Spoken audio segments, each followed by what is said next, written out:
Hello everybody and welcome back to another episode of Smooth Brain EDH, where we make the smoothest plays with the biggest brains. We are finally back with some more competitive gameplay, and we've got 3 new decks for you guys to watch, and 2 of the commanders are from some very recent sets. Now, let's see who's playing what and what their starting hands were. And first up to bat is Justin and his Teshar deck.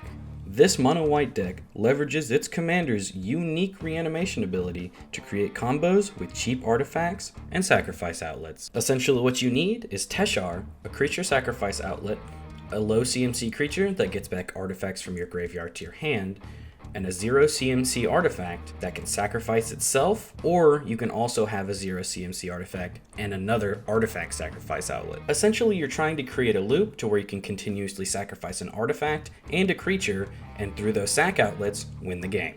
And onto his starting hand, Justin keeps 2 plains, Mishra's Bauble, Everflowing Chalice, Arcbound Ravager, Shimmer Mirror, and Basalt Monolith. Honestly, a really good hand. It's got everything he wants in his game plan.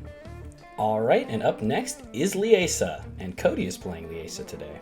Liesa is one of the new commanders from Commander Legends, and I'm very excited to see how she performs. Essentially, the premise of this deck is a heavy stacks deck. It is really trying to prevent and tax other people's combos as much as it can. And Liesa herself pretty much invalidates a lot of cEDH strategies, because with a lot of the win cons, you have to infinitely cast a spell.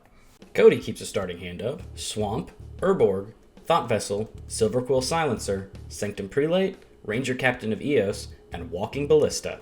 A little risky when it comes to colors because of the only black lands, but if he can find any white mana, this hand is really good. Up next is Chandler playing his Chulane deck. He really likes this deck.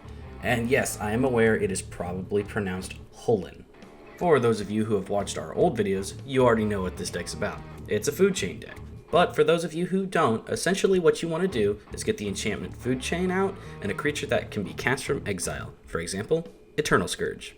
You infinitely cast it from exile, and each time you cast it, you net 1 mana.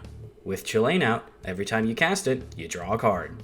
And then, once you draw your win con, say Walking Ballista or Thassa's Oracle, you exile Chulane and cast it. Chandler also keeps his starting 7 of Command Tower, Rejuvenating Springs, Bloom Tender, Lavinia, Recruiter of the Guard, Grand Abolisher, and Smothering Tithe. This hand is a little slow, but once it gets going, it can become quite the force to be reckoned with. And last but not least, we have Ethan playing Koll the Forge Master from the recent Kaldheim set. And if you remember when we covered that set, Ethan was playing this exact commander. He's even playing the same combo, but much more streamlined. The combo is to have Koll on the field, a free creature with toughness 1, like a kobold, a skull clamp, and a free equip engine. Essentially, you want to free equip the free creature with skull clamp. When it dies, Koll returns it back to your hand, and you draw 2 cards. You want to repeat this process till you draw your deck. There's a reason why he calls it Koll Clamp. But Ethan, the amazing artifact deck player he is, has many ways to combo out with this deck. And so, Ethan keeps a starting hand of Plateau, Inventor's Fair, Memnite, Stoneforge Mystic, Pure Steel Paladin, and Grand Abolisher, and he bottoms Infernal Plunge. This is a really good hand. He's got all the mana he needs, a 0-drop creature, Grand Abolisher stops any interaction, and Stoneforge Mystic can potentially go get him a combo piece. He could use 1 more white mana though. Alright you guys, now that we've seen who's playing what and their hands, let's jump right into the game. But before we get to that, I just realized something. There is white in every single deck at the table. And there's only 1 blue deck. That's kinda rare. Justin wins the die roll, plays a plains, casts Mishra's Bauble, and then immediately cracks it to look at the top card of Ethan's library. He then passes to Cody. Cody plays an Urborg and then passes. Ethan plays a Plateau, then casts a Memnite for free, and then passes to Chandler. Chandler plays a Command Tower, then passes. Justin plays a second plains, then casts an Everflowing Chalice on 1. He follows it up with a Chromatic Sphere, and then an Ornithopter. He passes to Cody, who plays a Swamp, taps for 2, and casts Thought Vessel. He passes to Ethan, and Ethan plays Inventor's Fair, and then swings at Cody for 1 with Memnite. After this, he casts a Relic Seeker, and passes to Chandler. Chandler plays his Rejuvenating Springs, and decides before he does anything else to cast his Lavinia to try to slow down these artifact decks. He passes to Justin after that. Justin casts a Benevolent Bodyguard on his turn, then moves to combat, swinging 0 at Ethan. He then passes to Cody, who plays a City of Brass, and then taps it, taking a damage and a Swamp to cast Tithe Taker. He then passes to Ethan. Ethan immediately moves to combat and swings Relic Seeker at Justin, who gladly takes it. It becomes renowned, and Ethan searches for an equipment. He finds a Paradise Mantle to his hand and then casts it, but unfortunately, Lavinia counters it. He then passes to Chandler. On his turn, Chandler just taps for 2 and casts his Bloom Tender before passing to Justin. But unfortunately, because of Lavinia, Justin really can't do that much, so he just passes to Cody. And on his turn, Cody plays a Cavern of Souls naming Human, and then casts his Sanctum Prelate, naming 1. He then passes to Ethan after that. Ethan casts an Umezawa's Jite and then passes to Chandler. Chandler plays a Bountiful Promenade and then taps for 6 mana. He uses 2 of it to cast Arcane Signet, and then the last 4 to cast Smothering Tithe. Dang. He passes to Justin after that, who decides to pay the 2. No treasure for you. Justin, not really able to cast his non-creature spells, just passes to Cody. And Cody on his turn decides to pay the Tithe tax. He plays a Plains as his land for turn, then taps for 3 to cast Ranger Captain of Eos. He finds a Serra Ascendant with its ETB trigger. He then casts said Serra Ascendant.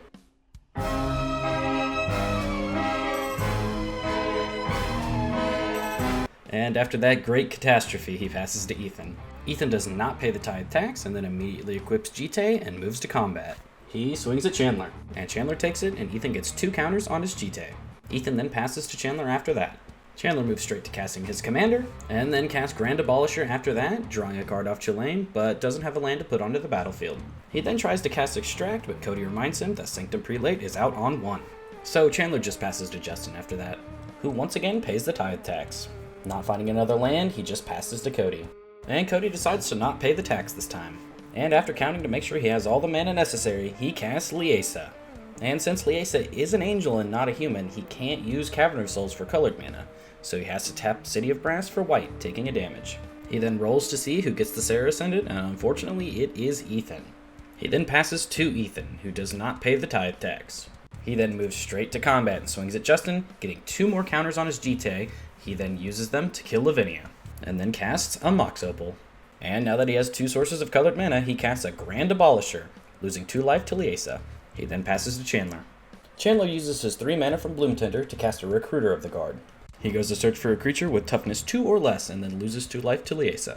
While searching, Chandler sets aside an Aven Mind Sensor and a Collector Roof. And Ethan says if he doesn't get Collector Roof, the Jite will not target any of his creatures for the next 2 turns. And while Chandler could just drop the Oof and Ethan wouldn't be able to activate Jite anyway, Ethan and Justin are both playing white decks that like artifacts, so they could easily just Swords or Path it, and then Chandler's board will get picked apart by a Jite. So he grabs the Aven Mind Sensor. And after this, he plays a Misty Rainforest, then moves to combat, swinging 2 at Justin with Chulane, and then passes to Justin. Justin immediately pays the 2, and now that Lavinia's gone, he's able to cast his 0 drops. So he casts a Mox Opal, losing 2 to Liesa, and then passes to Cody. Cody also pays the Tithe tax. Cody then taps for 2 and casts a Containment Priest. He then moves to combat, swinging Serra Ascendant at Chandler for 6, and then threatens Ethan a bit with Liesa, but ultimately decides to not swing with her. And then Cody passes, but on his end step, since he can't cast it on Ethan's turn, Chandler decides to flash in Aven Mind Sensor, paying the extra 1 to Tithe Taker. He also loses 2 to Liesa. On Ethan's turn, after a little bit of thought, he decides to not pay the Tithe tax. Once again moving straight to combat, Ethan swings at Cody this time. Knowing there are already 2 counters on Jite, Cody just decides to take it. And Ethan gets 2 more counters on Jite. On his post-combat main phase, Ethan casts a Runaway Steamkin. Ethan then passes, but on his end step, Chandler fetches with Misty Rainforest to find a Tundra. Chandler then draws his first card and gets a big dumb smile on his face. He cracks all 3 treasures, and freed from the reels his Bloom Tender. And from this point, I'm going to stop saying he loses life to Liesa and just mark it down. Justin points out that thanks to Grand Abolisher, nobody at the table can actually stop what's happening. So now that Bloom Tender can make infinite green and white mana, Chandler tries to do something with it. He casts an Elvish Mystic to draw a card off Chulane. With his infinite mana, he then casts Food Chain, and after looking at his hand for quite a while, he finally realizes he has a line. He transmutes Muddle the Mixture to go find Cyclonic Rift.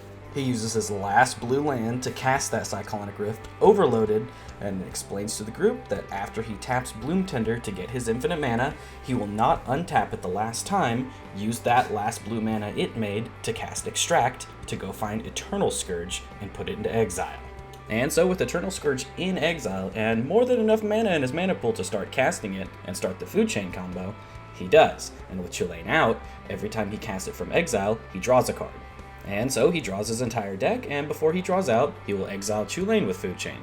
He then finds Walking Ballista in his massive hand, casts it for a bajillion, and kills everybody with it. And so there you have it. Chandler is this week's winner. Not a bad game if you ask me. Sorry the game was a bit short. That unfortunately is just kind of the nature of cEDH games. Much faster than casual games. But regardless, if you enjoyed the video, please leave a like and subscribe. Also, we love hearing from you in the comments, so yes, please leave us some feedback. And also, if you don't already, please follow us on social media. Links will be down in the description. And before we leave you, I have a quick question for you. Modern Horizons 2 is coming up soon, and there's some really cool legendary creatures in that set. If you could build a deck out of any of them, who would it be and why? I personally am really excited to see that new 3-drop Planeswalker that's a creature as long as it's not on the battlefield. Anyways, you guys, I will see you next week in next week's video. Have a smooth day.